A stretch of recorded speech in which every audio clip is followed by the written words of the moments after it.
The following audio recording has been designed for learning purposes only. Do not share, distribute, or provide any type of copies, or this audio lesson will not be made available to you. Good luck with today's lesson. The fleet was moved out of the way of the guns of the Spanish fleet in order to have breakfast, which I think is really interesting. But in a matter of a few hours, they're able to completely destroy the Spanish fleet that's in Manila Bay and force the surrender. The story goes that the Spanish, in order to try to save face, actually made this arrangement with the Americans. They sent some people out to discuss what's going to happen and how they're going to surrender.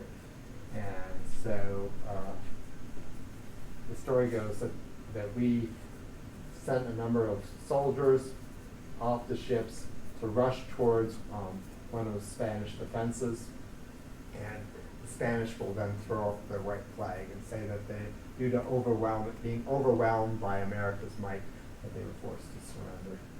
So that's what they do. The Teller Amendment, by the way, said nothing about Spain or the Philippines then being given their freedom. And actually, the people of the Philippines were engaged in the same type of situation. There was a revolution going on in the Philippines, trying to get rid of the Spanish after 400 years of colonialism. So initially, there was great hope and expectation that the Philippines would become an independent nation after hundreds of years being a colony of Spain. But the Filipino rebels soon learned that the United States had no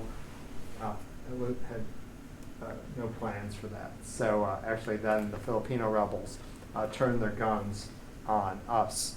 And over the next few years, there's a really bloody war, the Filipino-American War, that goes on there, and in which there's a lot of atrocities actually inflicted on the Filipino people by our military in order to establish the Philippines as an American colony. It's sometimes seen as a precursor to Vietnam, even though this is about 60 years earlier, because what happened was there's news stories coming out about like mass murders of Filipino people, or digging of mass graves and things like that, and so it's appearing in the papers, and there starts to be protests on college campuses, and there's a lot of similarities because the Philippines is in the tropics.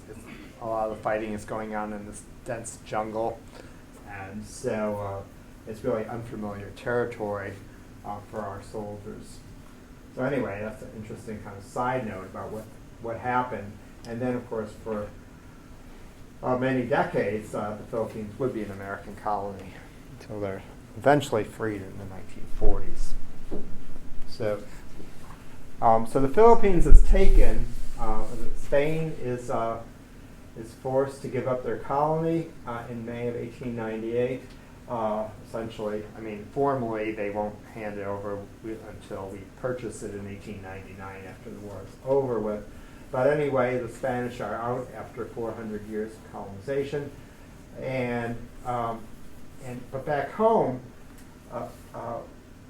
nothing has happened with Cuba yet, because first, the military is very small at the end of the 19th century. It's necessary to train the troops. So there's only a very small number of troops who are already in the military. So young men rush to join. They think this is a great chance to be involved in a war. Theodore Roosevelt resigns as Assistant Secretary of the Navy.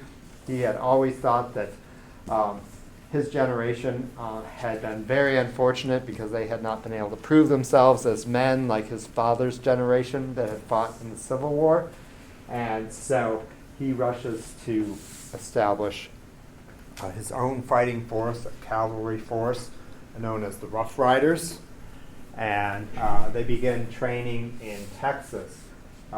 Roosevelt knew a lot of people from varied backgrounds. So the Rough Riders is made up of men from the East Coast who are, come from robber baron families, very wealthy East Coast aristocratic families. John Jacob Astor IV, the son of Caroline Astor, who was the queen of New York society. He's one of Roosevelt's friends who is a Rough Rider. But Teddy Roosevelt, of course, also owned a large cattle ranch out in the Dakotas, where he had spent many years in the 1880s, I suppose it was. And anyway, so he knows a lot of cowboys who had worked with him or had, I suppose, worked on other ranches. And so he recruits these cowboys from out in the Dakotas. He actually knew some Indians as well from up there in the Dakotas. And so there's even some American Indians who are Rough Riders. So you have this really diverse number of men who are Rough Riders. And so a cavalry unit, and so they're all mounted on horses. And in case you don't know, this is actually Theodore Roosevelt right here.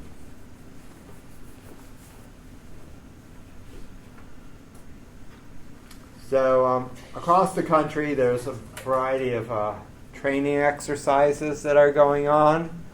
This is, I'm not sure what's going on there, but anyway, the blanket toss. One of my students said yesterday that he thinks it's because, sometimes you'd have to scout and go up in trees and then jump out, and that was supposed to help your dexterity or something. I don't know. I think that's a good theory, though. So I said it reminds me of my junior high gym class. So all these pictures came out of a book that was written in the early 20th century. Photography, the technology of photography has changed dramatically since the Civil War. So actually the photographers can go out in the field even when the war actually begins and take pictures during the battles. So although there's barely any battles of this war. This is an interesting war because generally, everyone likes to say we're superior, our guys are going to whip you, and the war's going to be over in a matter of weeks or months. And of course, that almost never happens. It's extremely rare. But this is actually one of those situations where it really does happen, where the war actually literally will be over with in a matter of actual fighting. Actually, will be a matter of a few days. And really only one major day, July 1st, 1898. So the troops who are going to be sent to Cuba initially are then sent off to Florida, to Tampa Bay, where the enlisted men will live in tents on the beaches, and then the officers will live in the hotels in Tampa. Because even in the late 19th century, people were going to Florida to escape the winter. So there were hotels in Florida. Just like in the 1860s, when the men were training for the Civil War, America still is very rural, so lots of young farm kids who had not been exposed to a lot of diseases, which, of course, diseases in those days spread. When they spread, of course, like now, they spread very rapidly. Luckily, we have various medical treatments, which they didn't have at the time. So they're all living in close proximity to each other. Disease breaks out, and it spreads through the camp. And look at this is typhoid fever that spreads through the camp at Camp Meade in Pennsylvania.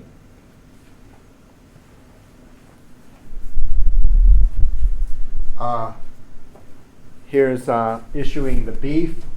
I've mentioned the tainted beef scandal that comes out and is investigated after the war is over with. Remember, it's being injected with formaldehyde in order to keep it from rotting in the tropics, but of course it's also poisoning the men. Here's you can see the cooks handing out the food, and because of the horrible taste, they were making lots of things like chili in order to try to spice kind of things to hide the taste of the formaldehyde. Wash day. This is the Tampa Bay Hotel where many of the officers stayed before they disembarked for Cuba.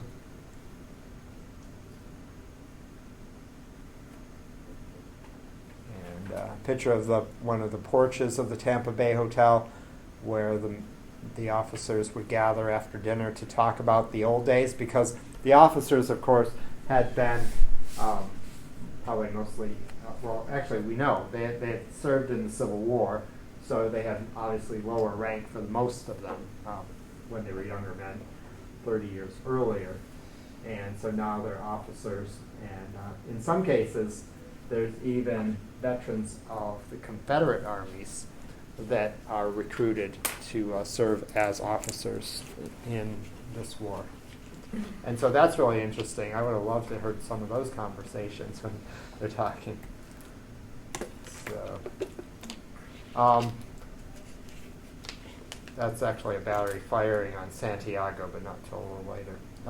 But here's some of the ships that are used. This is interesting because the Monitor class ship is actually being sent. This is an ironclad, which were extremely slow moving and had been developed at the time of the Civil War. They proved, not to be especially good in battle because they were so slow moving. But what's interesting about this ship here, the Collier Merrimack, is that it was there's this plan that was devised that it would be sent down to Cuba and with a skeleton crew of men who would then bring it in to the entrance to Santiago Bay. So it'd be brought down to Cuba, brought to Santiago, so actually that's where the invasion's going to occur. And the Spanish fleet is all docked in Santiago's harbor. And so the idea was that it was going to be brought into the entrance, which was relatively narrow, and this is a very large ship, and they would sink it, and therefore blocking the ability of the Spanish Navy to get out of the harbor. And so it was a great idea, but the men, of course, were hailed as heroes. They sink it. They have to then get to shore where they're pretty much immediately captured by the Spanish. But the problem was when it sank, here it is, after it sank, it started to turn, and not in the right way. So it turned, so it's like this aisleway, which then left all this room on each side for the Spanish ships to get around it. So the plan didn't work.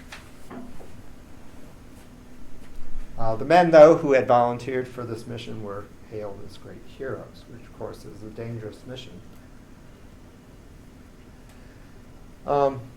Here's a number of soldiers. This happens to be a picture that was taken of the Rough Riders who were arriving on the early morning hours when they were going to be departing. So the idea was they'd be departing for Cuba. This is the end of June, actually. So they've been training throughout the May and June of 1898.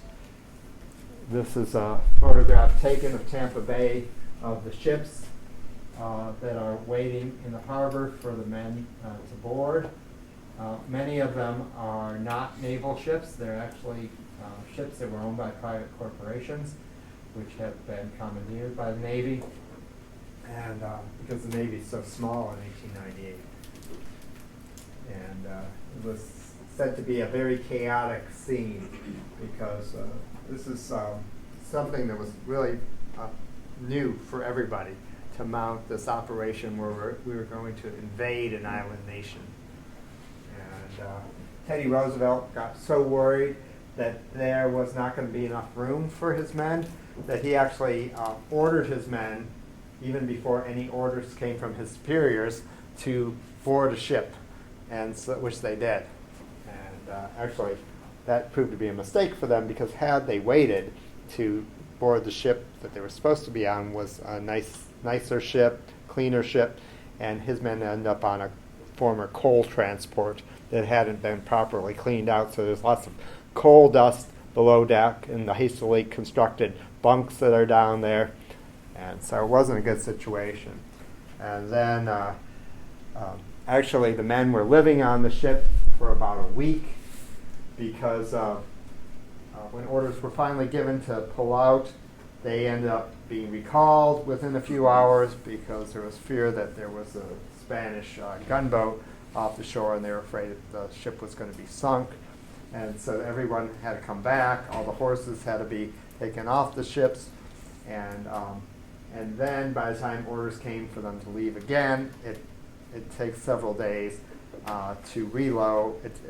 It took several days actually then to reload the animals in water. So something like 5 days in the June heat of Florida, they're living in this tin can.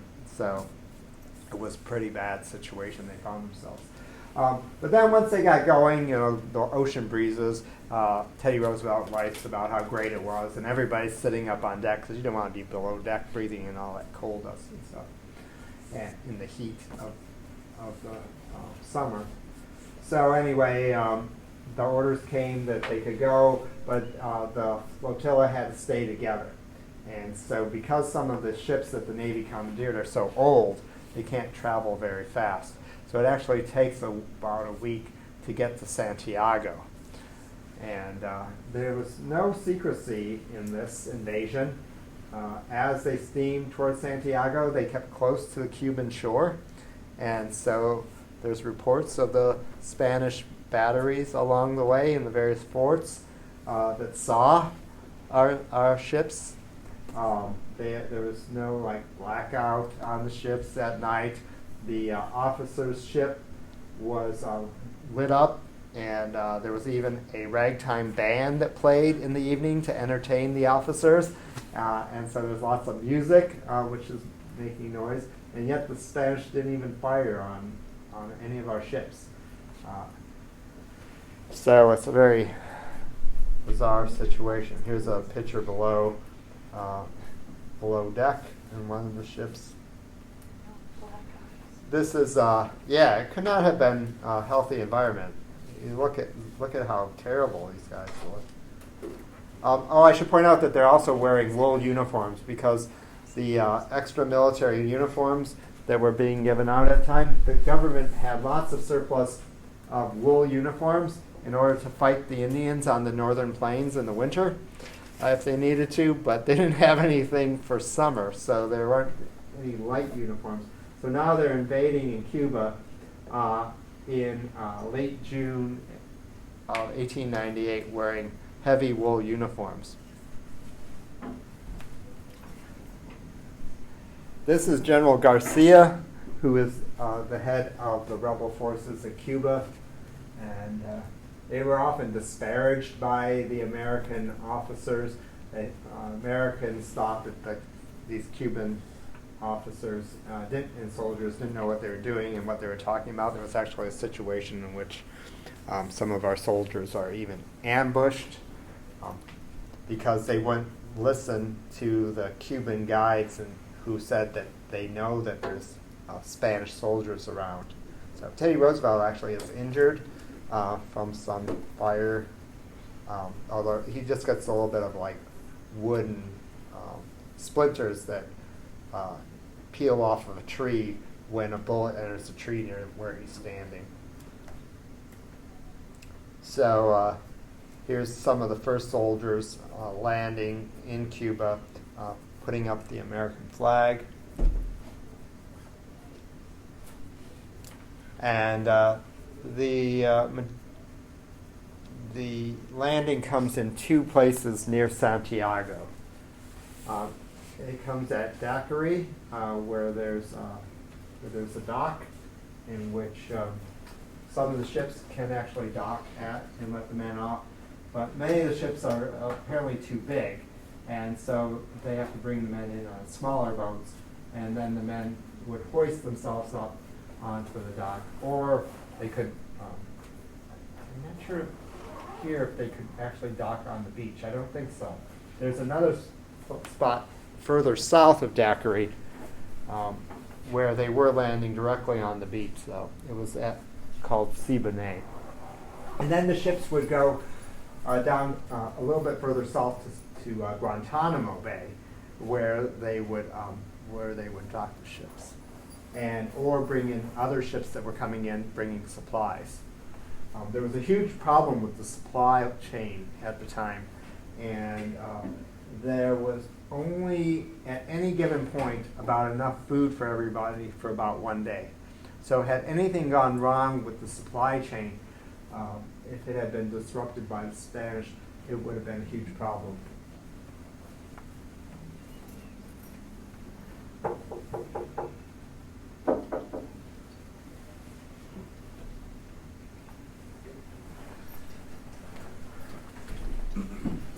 I'm not sure if you can tell from this photograph because they're kind of blurry, but you can tell that some of the soldiers are not wearing their uniforms, and it's kind of questionable about a few of them if they're wearing anything, which actually is what was happening. Because they're wearing these heavy wool uniforms, it has to be in the 90s. They said the dye was coming off as well, so you're here wading in the salt water. You got your heavy wool uniform, it's really hot, and so the soldiers started stripping down to their underwear, or sometimes not even their underwear, and that was how the invading forces were coming ashore. And so Richard Harding Davis actually reports this in the papers about something about the hoops and hollers, and there's never been such an invading force in history. So kind of a humorous side to this very serious aspect of invading Cuba. So well, there had been a minor battle right at the very end of June. The major battle actually occurs on the 1st of July.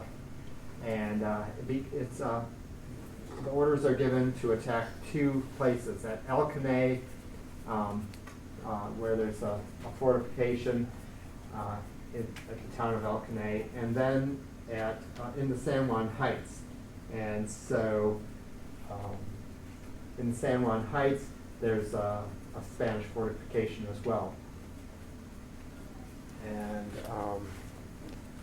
And this, of course, is when Colonel Roosevelt makes a big name for himself. So here's a photograph taken of one of the forts known as El Viso, and how it looked after it was bombarded by our military. Here's a drawing of the Rough Riders as an artist captured them heading through the long grasses. In the morning, it said there was lots of dew on the grass, so it was a lot of kind of very slippery. And there's a lot of powder from smoke as the weapons are being fired off, because our military didn't have powderless gunpowder, which the one advancement that the Spanish actually did have is that their sharpshooters had powderless smokeless gunpowder, where our soldiers had the old gunpowder that made a lot of smoke, and that's what's going on here.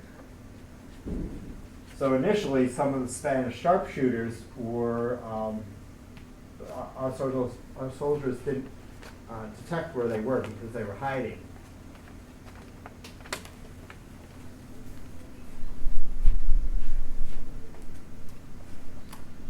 And here's one of the blockhouses that's part of a Spanish fortification that was taken.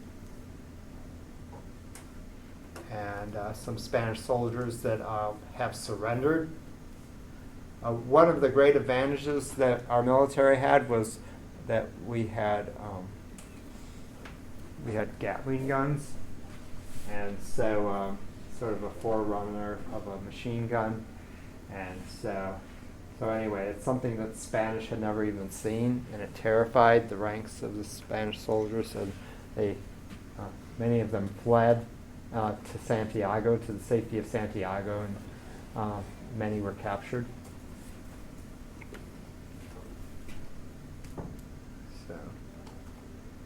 So anyway, here's a map of the attack on July 1st of El Caney, and then the San Juan Heights of El Caney on the 1st and 2nd of July, 1898. It's Kettle Hill, which Teddy Roosevelt and the Rough Riders are actually attacking.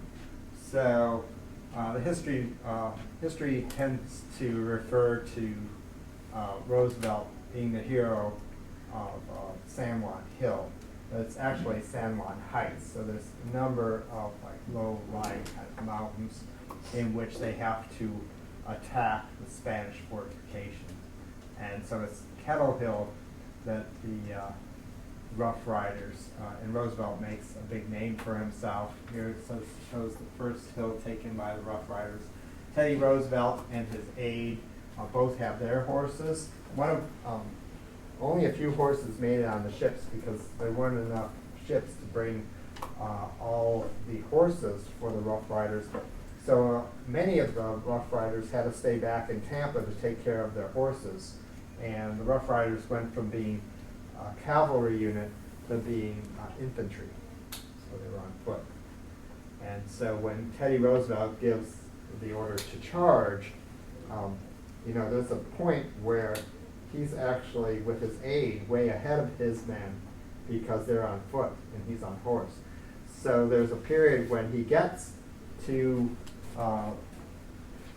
the first area of attack. Roosevelt starts charging up the hill. He actually has to get off his horse because it's too steep. And so they start running up on foot.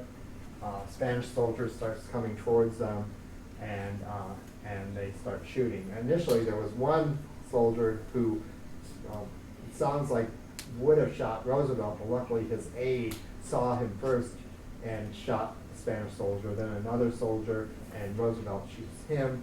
Roosevelt actually is carrying a revolver that had been salvaged off of the Maine as well, under those men who had died.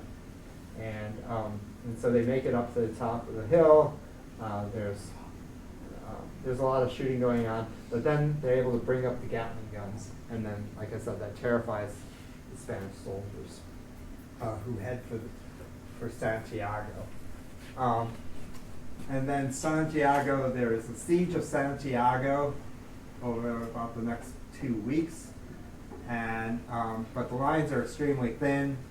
The supply lines, like I said, are only bringing in about a day's worth of food, so if anything had gone wrong, that would have been disastrous for our forces.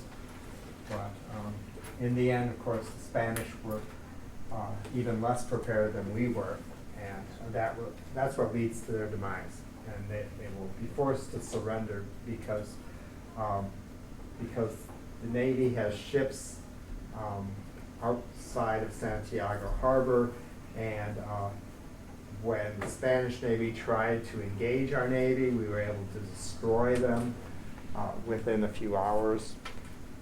And then there was no chance to evacuate all the soldiers that were in Santiago so that they could go somewhere else and fight another day. So anyway, here's some more photographs from that time. These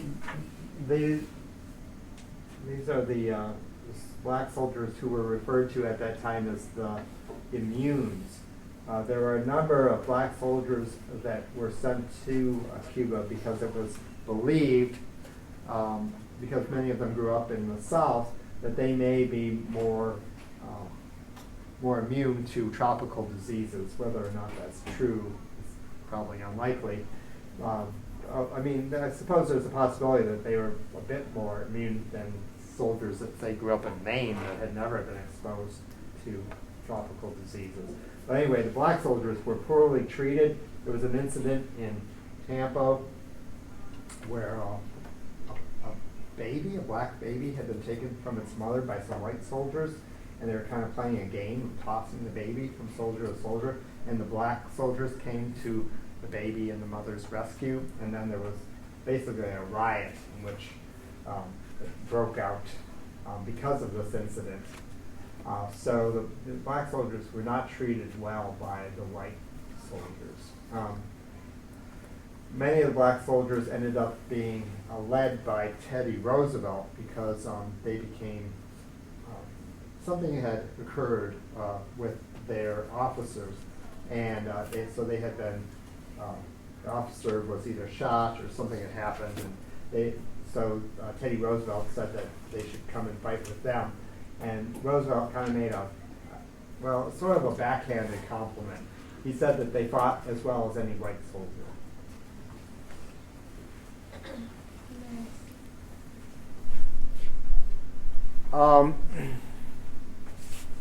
This is the scouting balloon. There's no drones in those days. There's no airplanes. This is the best they could do is to have a balloon in which what they would do is then they would have like a little tube, and the guy up here in the basket would send messages down into the field and let the officers know what the Spanish were doing, where they were, what they were doing. And the hope is, I imagine, is that the Spanish don't get too close to you, because clearly you are a sitting duck. Yeah. Just throw a rock at that thing, it'll come back. I often think too, because they used to use hydrogen in those days. So, had they shot it, Boom. yeah. Yeah, it could. Little bitty bomb. So here's John Jacob Astor IV, whose mother was Caroline, that I talked all about. Remember Caroline and Alva Vanderbilt? But and then of course John Jacob IV, who dies on the Titanic about 14 years later. This is the USS Oregon in Texas, a drawing that was used at the time, but anyway, I guess from the media, but anyway, showing them attacking the Spanish ship Vizcaya when it was trying to escape in Santiago's harbor and attack our ships. So, with the destruction of the Spanish fleet, and anyway, the siege didn't last too long, just a couple of weeks. And so the Spanish send out word that they are going to surrender. So after this destruction of the Spanish fleet. So here's General Shafter's aides discussing with the Spanish about the terms of surrender. So there's Teddy Roosevelt waiting with his men for the surrender to come. Here's General Shafter, who's the general in charge. Of course, President McKinley waiting back in Washington for news. And then finally, the surrender formal ceremonies that occur in the main plaza in Santiago in front of the main government building, and the American flag being raised. And so for 1899, the summer of 1898, of course, so the rest of 98, and then in the winter of 99, treaty will be signed, negotiated in France, and then signed by the Spanish and the Americans, the Treaty of Paris, in which Cuba will be given its freedom, Puerto Rico, and the Philippines and Guam will be purchased by the United States and become American territories. So, McKinley will run for re-election in 1900, and a big part of his campaign theme is the war and how successful it was. So one thing he does is he recruits, and of course New York was more than happy to anyway get rid of Teddy Roosevelt, the Republican Party bosses weren't happy with Roosevelt. By this time, he was governor of New York. He comes back, runs for the governorship, is doing a lot of things that the Republicans in New York didn't like, and so they say, why don't we make him the vice presidential candidate? And of course, that's good because he's a big hero, but they also thought that it would be political suicide because he would never become president, and being vice president is too prestigious to really go on to do much else afterwards, so he'd just be forced to retire, go back to being a historian, writing books, and staying out of politics. Of course, that didn't happen. So, and then McKinley's is also promoting that when he became president, wins the election of 1896, there were all kinds of problems in Cuba, but with American intervention, everything has turned around.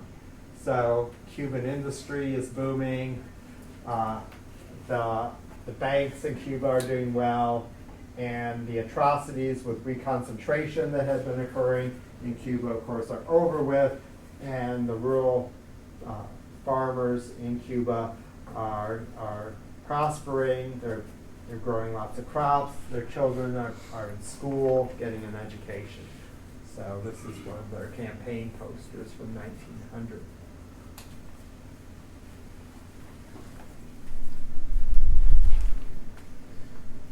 All right. And so it's an interesting war because it is very short. It's really only the short battle on the 1st and a little bit on the 2nd of July, and that's really it of 1898. And then the negotiations come. The American colonial empire expands greatly now to these overseas territories.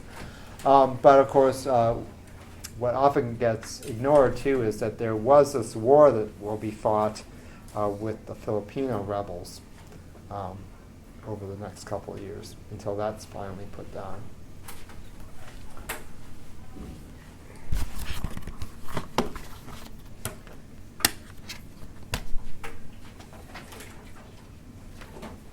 All right, hang on.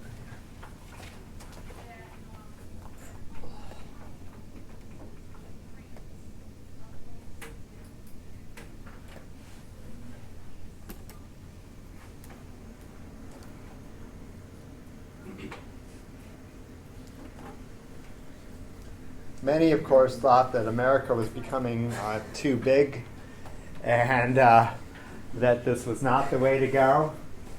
And so this cartoon from the time is really criticizing President McKinley. So here he is seen as a tailor, and in the stripes of Uncle Sam's pants, it's showing Alaska and what else? Hard to read. Of course, Louisiana early in the century, right? Texas was added. Florida, of course, was purchased from Spain. So anyway, there's Puerto Rico here, the newest acquisition, California. So anyway, America is expanding, and some people think that maybe that's not such a good idea. Here's anti-expansion policy that these guys are carrying. You can't read the other two. It says it must say anti-something, anti-expansion.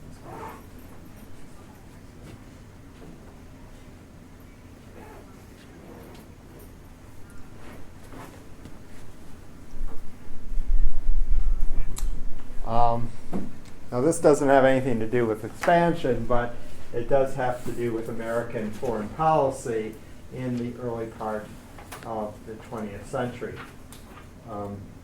There was a war between Russia and Japan in Manchuria for about a year, 1904-1905, in which President Roosevelt, of course McKinley was assassinated in summer of 1901. So Roosevelt's president, and Roosevelt actually wins the presidency in his own right in the 1904 election. And Roosevelt decides to become involved in this war between these two nations. Not that we're going to send any troops, it's just he tries to end it. And so it actually is really good for his image, the image of the United States as a peacemaker. So Roosevelt will lead up basically negotiations, send diplomats to try to figure out a solution to this problem, which actually began because Japan attacked Imperial Russia at Port Arthur in Manchuria in February of 1904.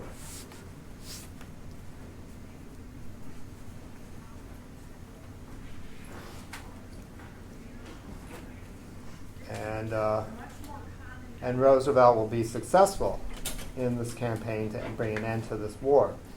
So in this image from the time, or drawing from the time, showing the Tsar on the left and the Emperor of Japan on the right, and with Roosevelt there in the center with the laurel leaves saying, let us have peace. So he was able to get the two sides to sit down and come to an agreement. But just like all nations at that time, or even today, everyone's looking for natural resources. And that's what's going on. Is Russia and Japan are both trying to expand their empires. Russia, of course, for centuries had been expanding its empire, and all the way eventually to the California coast. And so that's nothing new. Japan, of course, is a landlocked nation, an island nation, and so it is looking out for resources, and that's why it was in Manchuria, and that's why it was in Korea. Korea was a colony of Japan since the early 19th century. So it's the reason, Korean people had suffered a great deal in the 20th century at the hands of the Japanese, and it's the reason why today, even in the 21st century, that the Korean people are very skeptical and don't really like the Japanese from all the atrocities that occurred in the 20th century under Japanese rule. So Roosevelt will win the Nobel Peace Prize because of his role in bringing an end to this war.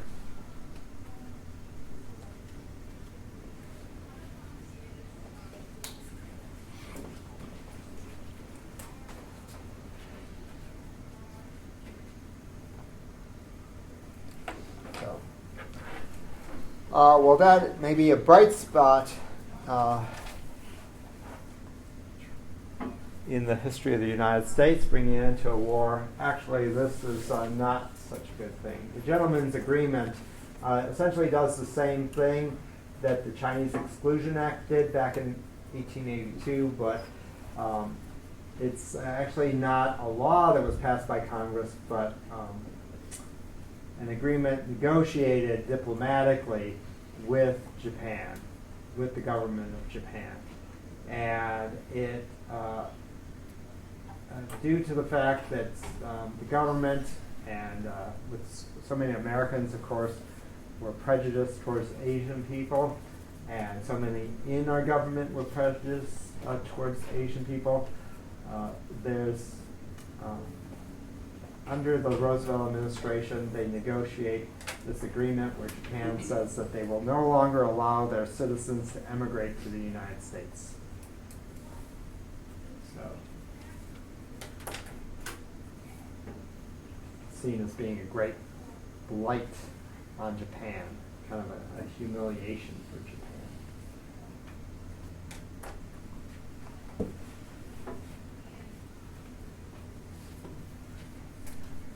In the early 20th century, some Americans were actually Chinese men, often Chinese men, who had immigrated to the United States would send Japanese men would send to Japan for Japanese brides. And so a number of them would come over together, and then the guys would decide on who they wanted to marry.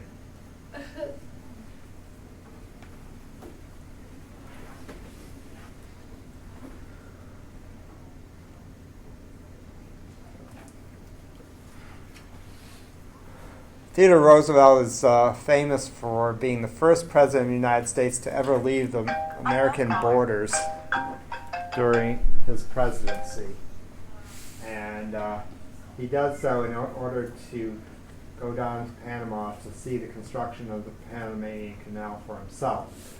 It's due to the policy of the president that led to Panama becoming an independent nation. It was a province of the nation of Colombia, which we were helpful in getting the local Panamanian government to declare their independence when the nation of Colombia tried to charge the United States too much money in order to be able to dig the Panama Canal. And so we were unwilling to pay it, so what we do is essentially encourage the Panamanian officials to declare their independence.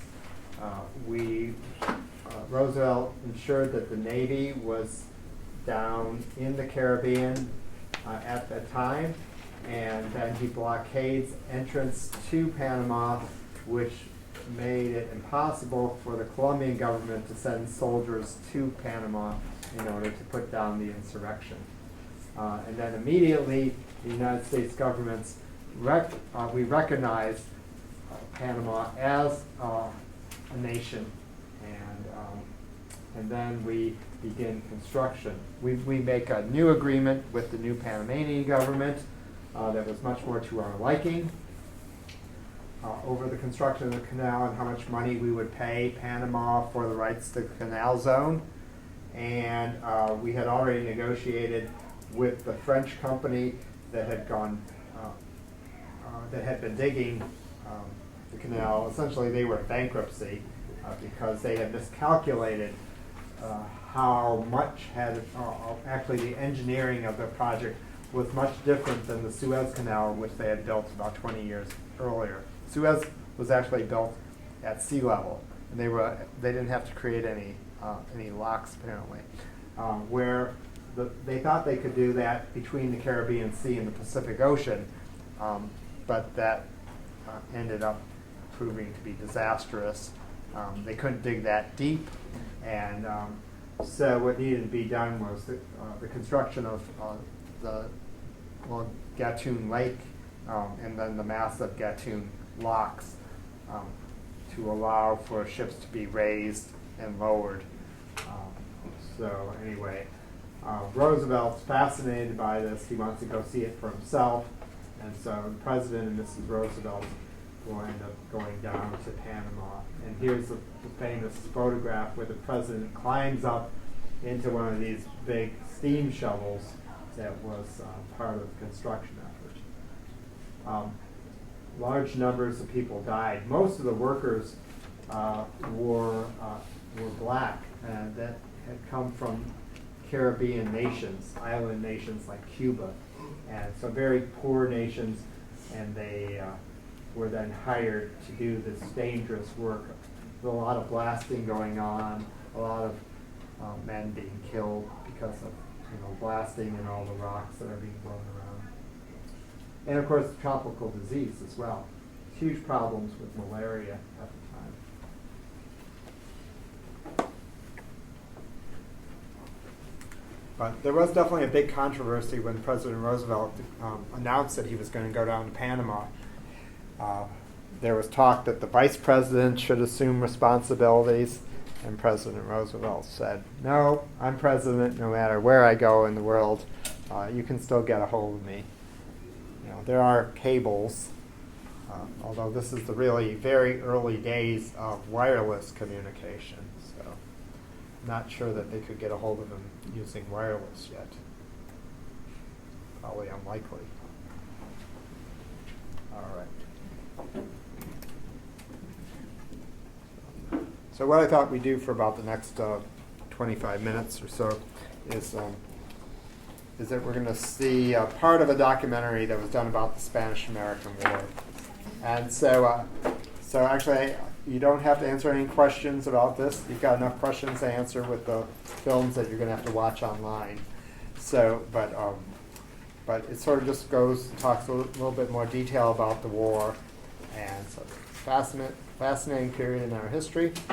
And the only thing I have to warn you about is the music from those days is, to most of our ears, even me, not very good. So you'll get a little bit of an education into what music was like 120 years ago. Popular music. What films are you talking about that we got to watch online? Yeah, they're just in the quizzes, just like the vocabulary quizzes. Yeah. Yeah, there's a set of 5 films that'll be coming up. First on World War I, then the 1920s and the Great Depression, World War II, and the 1950s. And so you just go into quizzes and click on it, and then there's an attached question sheet that you'll have to answer. Okay. Everybody, you don't have to worry about the online video until next week. Or you can watch it this weekend. Probably be a good idea to watch it this weekend and just fill it out. That you get, I was only going to give you one chance to answer the questions, but this way I'll let you go back in case you weren't sure about a few things or if you missed it. So I'll let you watch it twice.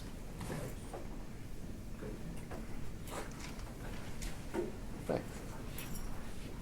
I was a student for a very long time. I do still remember kind of what it was like. So. Well.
The annual financial support of viewers like you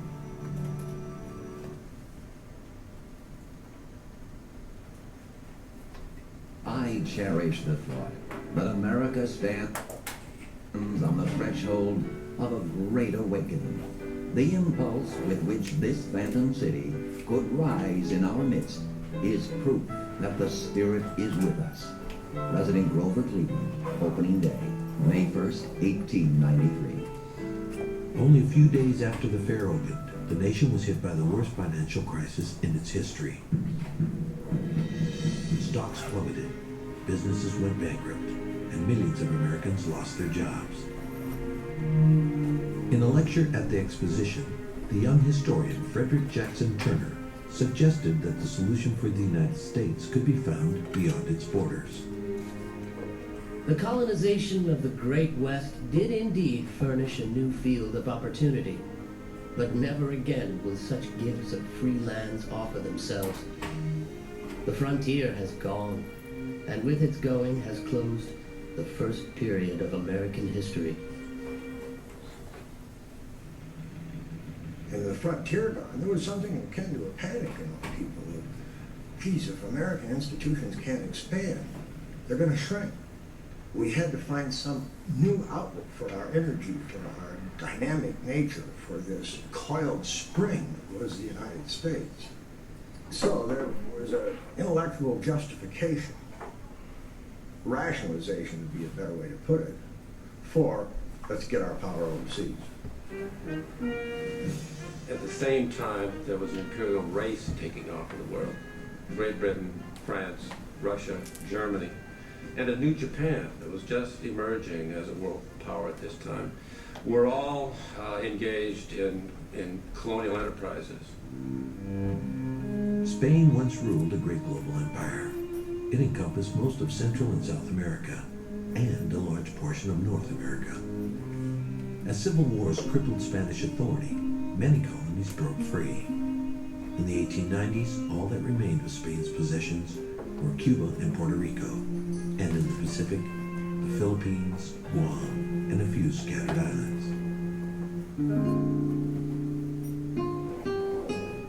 By the 1890s, Spain was considered very low in the estimation of many Americans. Spaniards had been looming around our country through our formation years, and somehow we always felt a threat from them. They were not part of either the Anglo-Saxon culture or French culture, and so we always saw Spain as being almost a subhuman European peoples. Through most of the 19th century, Spain's dwindling colonial revenue flowed from Cuba's sugar and slave trade. U.S. politicians since John Quincy Adams had eyed Spain's prized possession.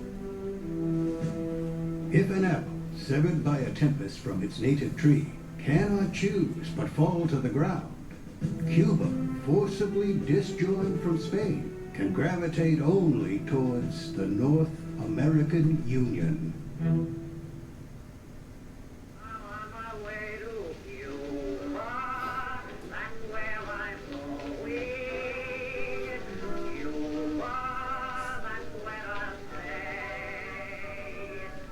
In 1868, Cuban sugar planters, oppressed by increasing Spanish taxes, took up arms to win their independence.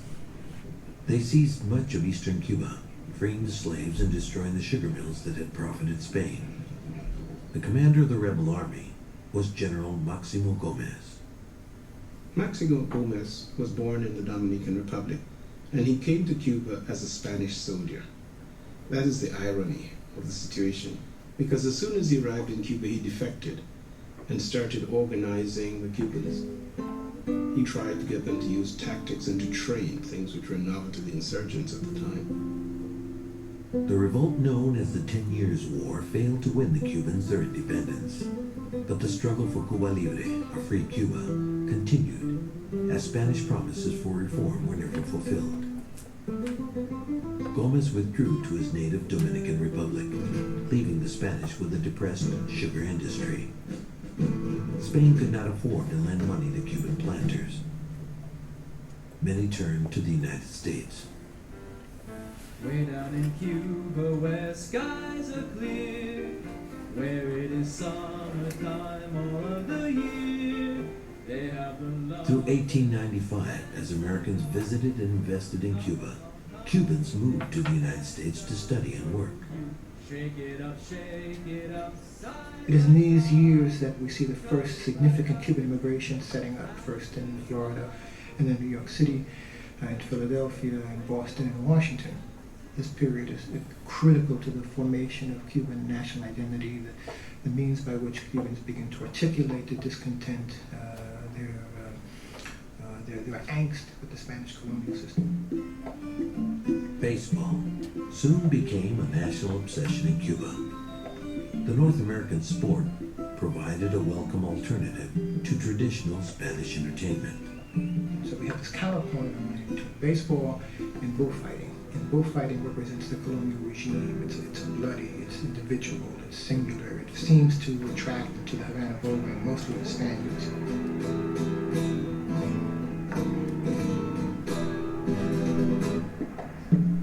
To play baseball is to be modern, to be progressive.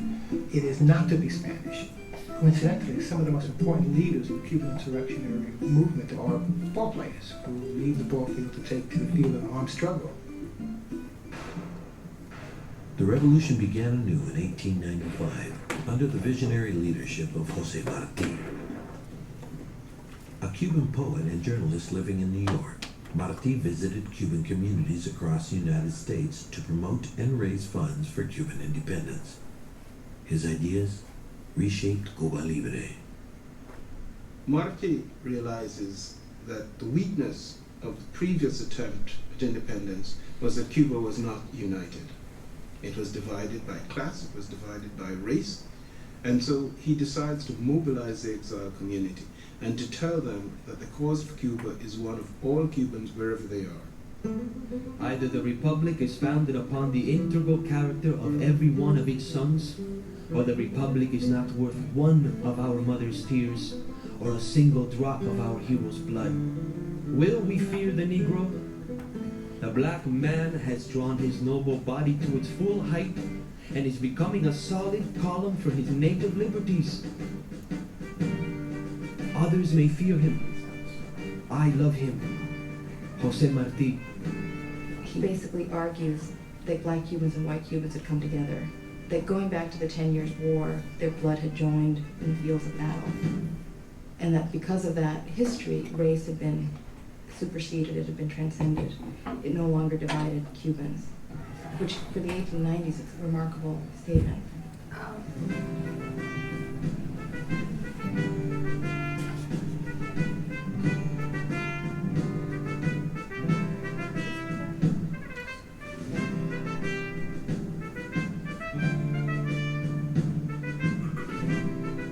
In April 1895, Martí joined 60-year-old General Máximo Gómez in the Dominican Republic. They hitched a ride aboard a German banana boat, then rode to the rocky shores of southeast Cuba to lead the rebellion. The travelers hacked their way through dense jungle to make contact with insurgent forces. Martí was radiant with pride and satisfaction because he was able to hold his own in all this with 5 rugged men. General Máximo Gómez. A month later, despite warnings from General Gómez, Martí rode ahead of his troops and was killed in his first battle. Cuban insurgents gathered strength from his martyrdom. They reclaimed the eastern provinces that they had occupied during the 10 Years' War. Gómez now knew that the insurrection against Spain would only succeed if taken to Cuba's wealthiest provinces. Gómez pushed westward. His objective, Havana. All plantations shall be totally destroyed, their cane and outbuildings burned. Laborers who shall aid the sugar factory shall be considered traitors to their country and shall be shot. The sugarcane fields, you can never walk through them. Did you ever hear about that? Why, do you know why you can't walk through a sugarcane field? Don't they cut you? Yeah, they're like razor sharp, the leaves. So the fields have to be burned before the cane can be harvested. General Máximo Gómez. A new Spanish colonial governor, General Valeriano Weyler, was sent to Havana to stop General Gómez. Weyler faced a rebel army that operated with the support of peasant farmers. He forcibly reconcentrated the rural population. The aim of the policy is to gather people not involved in the army who were living in the countryside and put them into towns where their services would not be available to the Cuban rebels. A lot of people go into these towns, and the towns are notoriously like concentration camps.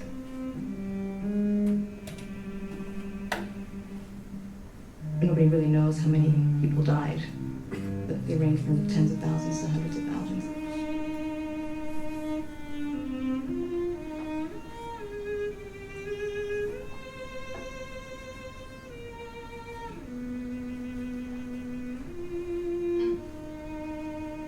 Images of Weyler's camps were supplied to U.S. newspapers by rebel sympathizers in New York. The Americans needed somebody to personify the perfidious Spanish, and they couldn't look to the King of Spain at this time, Alfonso XIII, because he was a 14-year-old kid. His mother, who was the Queen Regent, was an Austrian princess and read Spanish, but here was this Weyler. General Weyler was the perfect villain. He was portrayed brutally in cartoons and editorials and news stories as a savage, inhumane brute as the most bloodthirsty butcher that had ever entered this hemisphere. Weiler is a fiendish despot, a brute, a devastator of haciendas, pitiless, cold, an exterminator of men. There is nothing to prevent his carnal brain from inventing torture and infamies of bloody debauchery. The New York Journal, February 1896. The journal's new editor was William Randolph Hearst, the 33-year-old son of a successful California gold miner. Hearst had purchased the failing journal in 1895. He quickly made it the most influential newspaper in New York. Everyone expected he would just be another rich man's son. He was a rich man's son. He was also one of the most brilliant newspapermen this country has ever seen. I think Hearst truly believed that he could establish himself as a power, not only in New York and in journalistic circles, but maybe nationally, if he could play the Cuba story the way he wanted to play it. I think Hearst took up the Cuban independence movement as a jingoistic way to bring America together. We were a nation in that period that was at each other's throats. North was still angry at South. Populist farmers didn't like East Coast bankers. We had economic depression, which created a panic. And Hearst saw that the way to pull everybody together was with some war. And you go to war, it pulls the country together, and it gets everybody fascinated. And we all glue to the tube nowadays to watch CNN if the war is coming on. Well, they got the Hearst papers.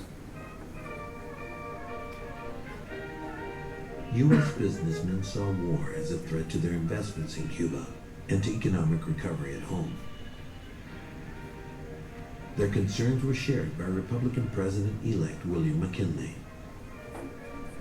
As governor of Ohio, McKinley had pushed for a stronger tariff to restore the nation's prosperity. He declared his stance on Cuba in his 1897 inaugural address. We must avoid the temptation of territorial aggression. War should never be entered upon until every agency of peace has failed. McKinley served as a 19-year-old sergeant during the Battle of Antietam in 1862. He was the last American president to have served in the Civil War, and he knew what war was like. At one point he said, "I've been through one war.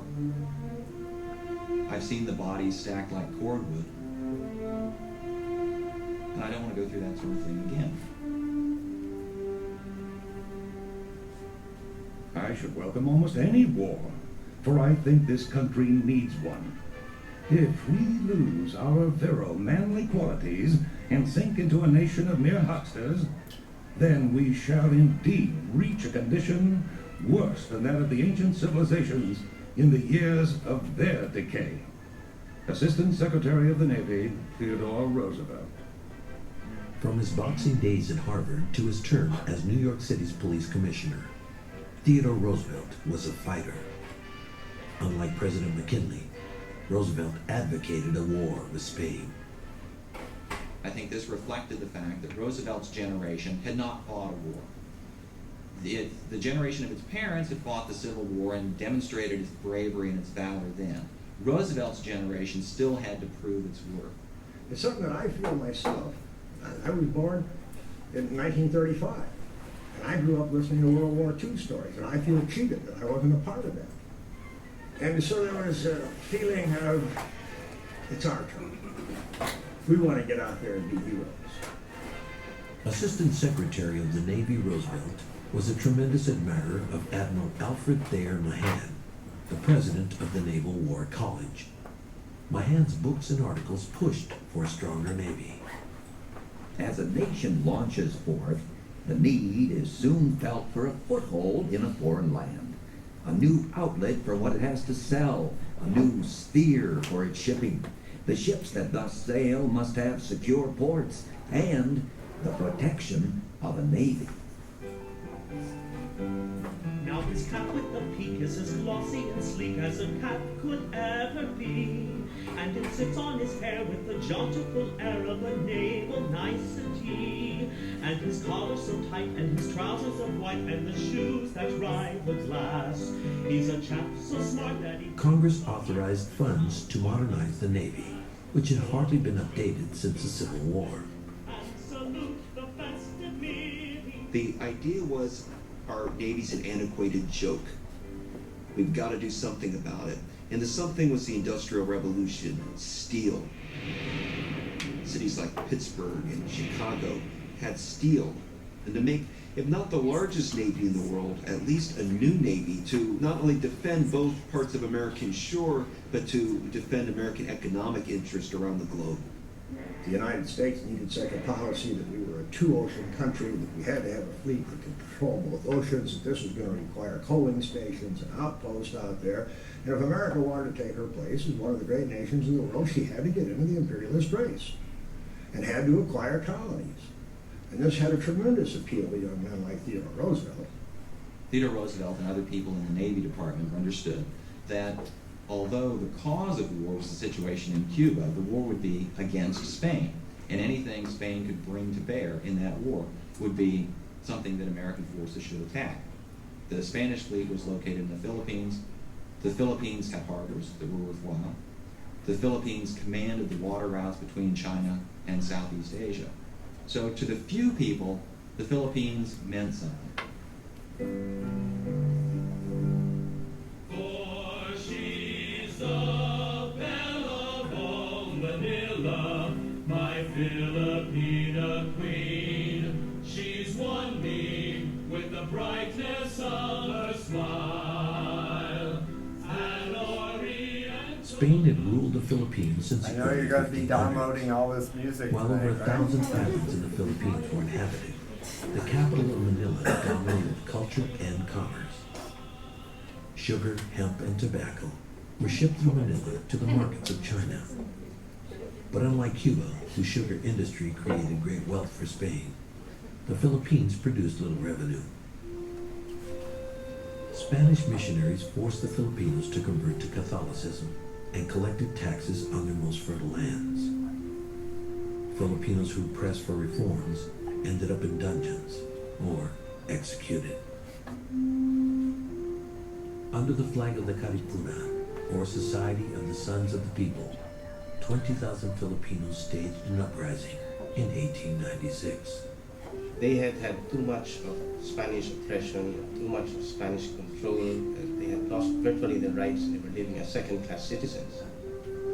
And therefore, the Filipinos, who had held sporadic revolts before 1896, culminated and got together to launch a major nationwide revolution against the Spanish.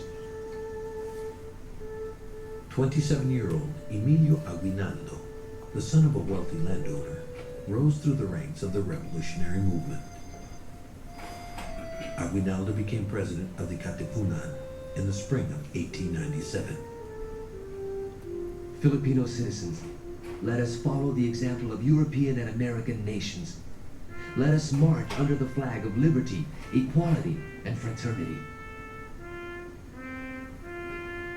With 200,000 troops fighting in Cuba, Spain could not afford a war in the Philippines. Spanish officials approached Aguinaldo with a bid for peace. And one of the conditions was for the revolutionaries, the leadership anyway, to be exiled to Hong Kong and to be paid a sum of money. And then certain reforms should be instituted in the Philippines. Though Aguinaldo did not believe that the Spanish would implement the reforms, he needed the money for food and supplies. Aguinaldo agreed to embark for Hong Kong. There, he would purchase arms for shipment back to the Philippines. To the extent that Americans knew that there was an insurgency in the Philippines, there was a vague sympathy and support. Americans have been at least rhetorically supportive of anti-colonialist, anti-imperial movements from the time of the American Revolution. Compared to the insurgency in Cuba, which Americans knew all about, the Philippines were really a blank spot in the American public's perception.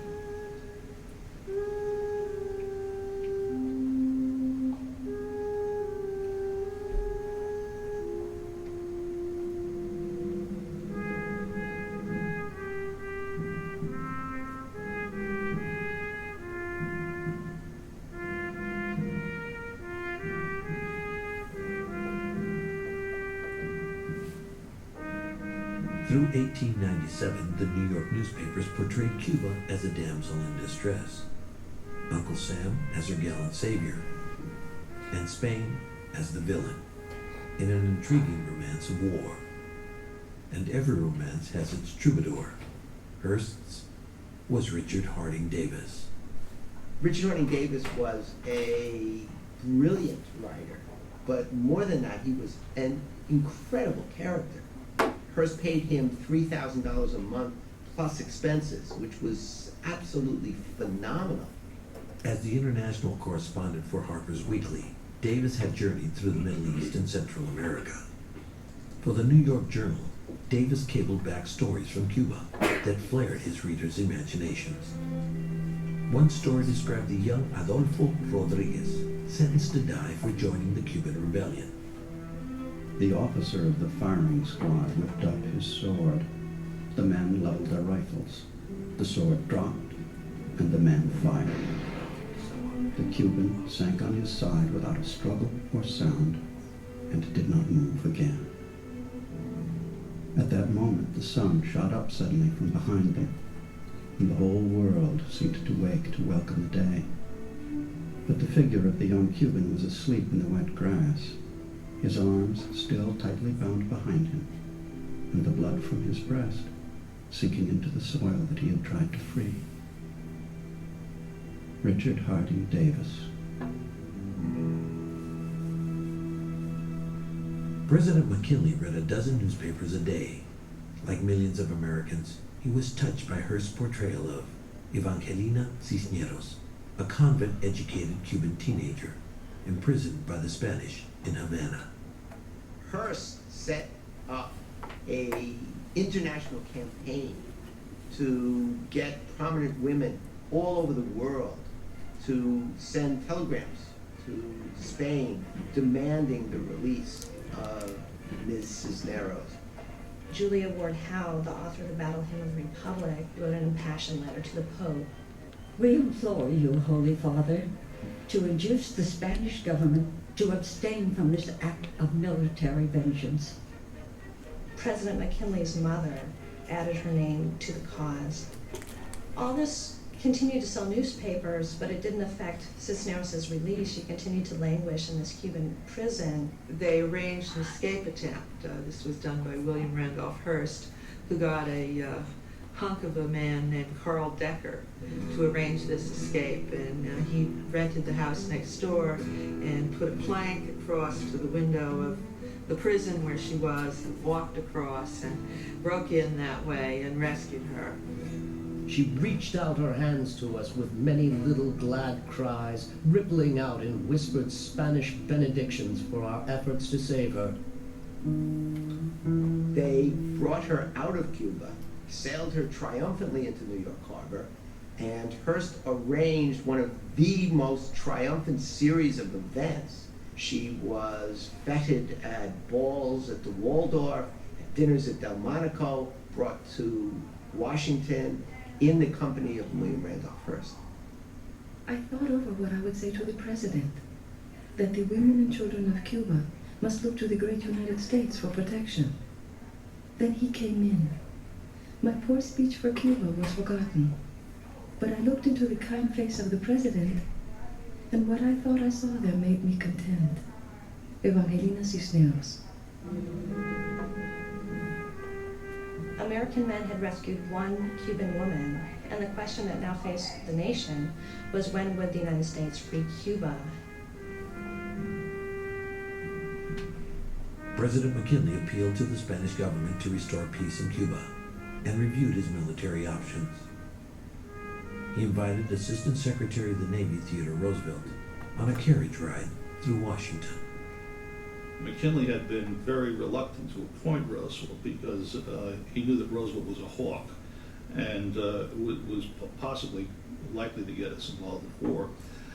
But Roosevelt took the opportunity to convey the fact that the U.S. Navy was very well prepared if they had to fight Spain over Cuba. I urged getting our main fleet on the Cuban coast after war is declared, and at the same time throwing an expeditionary force into Cuba. I doubted if the war would last 6 weeks. Meanwhile, our Asiatic squadron should blockade and, if possible, take Manila. Assistant Secretary of the Navy, Theodore Roosevelt. 2 weeks later, the Spanish responded to President McKinley's demand for peace with what he considered significant concessions. They do offer that if the Cubans will end the war, they will get the same political status of associated free state within the empire that Puerto Rico had. That is, they would have their own government. But limited autonomy was unacceptable to Cuban insurgents. General Calixto Garcia, Gomez's second-in-command, rallied his troops to keep up the fight.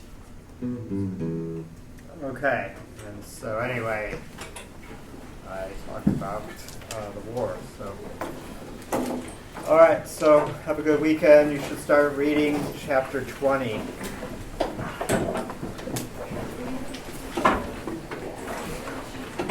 Good luck with today's lesson.